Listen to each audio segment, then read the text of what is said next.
Bonjour les abonnés, j'espère que vous allez bien et que tout se va bien chez vous à la maison. Je m'appelle Yanis le Suisse et on va décrypter cette joie que j'attends depuis des années, la victoire du Paris Saint-Germain en Champions League, autrement dit en Ligue des Champions, soit 32 ans après l'Olympique de Marseille avec un formidable but de Basile Boli. C'était qu'en 1993. Le PSG a battu le club mythique italien, l'Inter de Milan, sur le score de 5 buts à 0. Comme le titrerait le Maine Libre, le Paris Saint-Germain tient enfin son rêve. Et oui, après 14 ans d'échecs, d'investissement par QSI, qui est autre qu'un groupe d'investissement qatari, dirigé par l'ancien tennisman qatari Nasser Al-Khelaifi, à qui je dis chapeau. Après de nombreuses années d'échecs, de tentatives ratées, des stars comme Zlatan Ibrahimovic, Kylian Mbappé, Lionel Messi ou encore Neymar Junior, mais en vain, qui n'ont pas arrivé à remporter cette Champions League qui leur tenait tant à leurs bras, à bout de bras. Et là, ils ont réussi. Notamment, ils ont fait un très bon match, dont notamment le premier but est marqué par Achraf Hakimi à la 12e minute et un doublé du très talentueux Désiré Doué à la 20e minute et à la 63e minute, ou encore à la recrue Kvaratskhelia à la 73e minute. Et pour conclure, un produire pur parisien, Manyuyu à la 86e minute, et avec où Paris était à la hauteur de l'événement, contrairement à l'Inter Milan qui était lamentable et dépassé par les événements.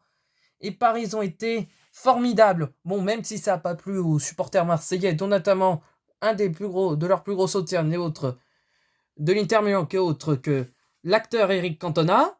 Mais avec de nombreux soutiens tels que des grandes stars internationales comme Beyoncé, Justin Timberlake, Michael Youn, ou encore Rai, et puis j'en passe et des meilleurs.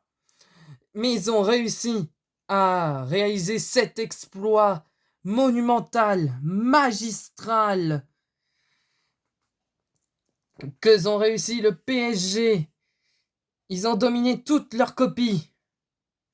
Et même tous ont félicité cet exploit, dont notamment le président de la République, Emmanuel Macron, ou encore l'ancien footballeur, et comme par hasard, du PSG, Kylian Mbappé.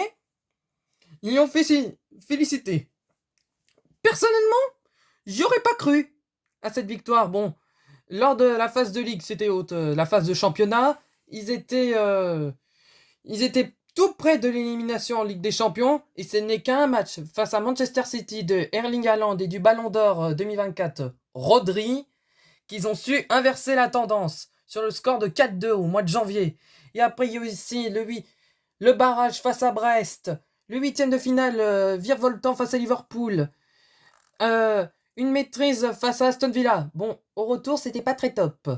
Face à Arsenal, qu'ils ont su être à la hauteur de l'événement en demi-finale, et là ils ont battu royalement l'Inter de Milan. C'est vraiment incroyable. Je félicite que ce soit Luis Enrique, l'entraîneur, le Nasser Al-Khelaifi, le président, les joueurs comme Désiré Doué, Kvaratskhelia, Ousmane Dembélé qui pourrait avoir son tout premier ballon d'or, soit 3 ans après Karim Benzema, ou encore Achraf Hakimi, Fabian Ruiz, Gigio Donnarumma, Vitinha, John Neves, Marquinhos, et enfin tout le collectif. Ils ont su remporter leur trophée, soit quelques années après leur vainqueur en Coupe des Coupes en 1996 sous la direction de Michel Denisot, et aussi par comme gérant de la mentalité du PSG, Yannick Noah. C'est incroyable. Encore merci Paris. Voilà les abonnés. Bon, mes chers abonnés, je vous dis à très bientôt pour une prochaine vidéo. N'hésitez pas à liker le petit pouce à gauche et à vous abonner à ma chaîne si cela n'est pas fait. Je vous dis à très bientôt. Bye bye.